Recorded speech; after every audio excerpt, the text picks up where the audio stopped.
Allez, bonjour à toutes et bonjour à tous et bienvenue. Nous sommes le samedi 25 janvier 2025 et vous êtes bien sur la chaîne de la team rentable en trading. Voici maintenant, comme chaque samedi, vous connaissez la chronique des chiffres un peu fous de la semaine avec cette semaine plus d'infos côté marché US traditionnel avec évidemment l'élection du samouraï Donald Trump.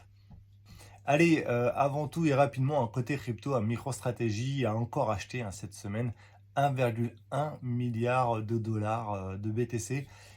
Ils détiennent maintenant 461 000 BTC en portefeuille pour la modique somme de 29,3 milliards de dollars. Le prix moyen de tous leurs BTC, c'est 63 000 dollars environ. Donc aujourd'hui, avec un BTC à 104 000 dollars, je vous laisse 5 secondes pour faire le calcul. Tic-tac, tic-tac, bah, bref. Ça nous fait 18 milliards de gains pour l'instant pour MicroStrategy. Comme quoi, le DCA est une très bonne stratégie d'investissement. Allez, on part tout de suite sur les marchés US traditionnels avec Donald Trump. Dès son premier jour du mandat, il a signé 46 décrets, il a gracié 1500 personnes qui ont participé à l'assaut du Capitole en 2021. Il a gracié le fondateur de Silk Road, le marché noir du Darknet, The Place to Be, pour commanditer des meurtres, un peu comme l'exemple du pauvre David Ballan cette semaine. C'est quand même dingue que l'on puisse si ouvertement être en accord avec ces méthodes. Bref, Donald Trump est officiellement aux manettes de la première économie mondiale. Allez, maintenant un chiffre qui va plaire à tout bon influenceur, influenceuse qui se prennent en photo devant des jets pour faire croire à leur vie de star sur les réseaux. La fortune des milliardaires ont augmenté de 2000 milliards en 2024, soit un rythme 3 fois plus rapide qu'en 2023. Et donc, 204 nouveaux milliardaires ont émergé en 2024, soit environ 4 par semaine.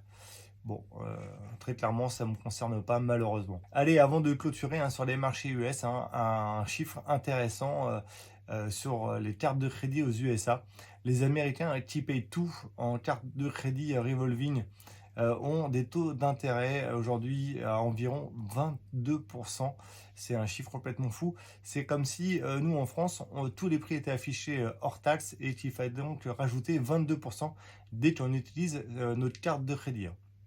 Eh bien, en fait, cette dette de carte de crédit aux USA a augmenté de 51 milliards de dollars au cours de l'année 2024 et a atteint un niveau record de 1009 milliards de dollars.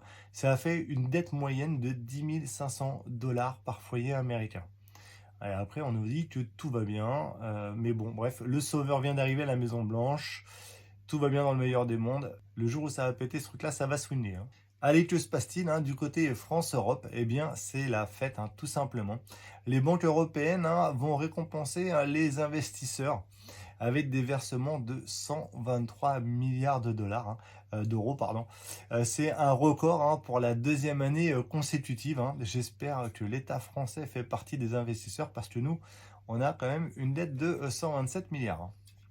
Le CAC 40 aligné hier, vendredi 24, une neuvième séance constitutive de hausse avec un rebond cumulé de 7%. C'est quand même une belle perf, faut se l'avouer, pour le CAC, c'est quand même beau.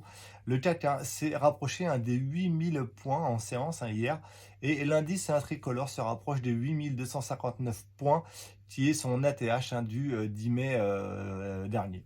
Et pour clôturer cette chronique, il va falloir donner de votre personne, c'est très important, car malheureusement, les ventes de champagne ont été très compliquées en 2024. Les ventes mondiales ont reculé de 9,2% et sur la France, les ventes ont reculé de 7,2%.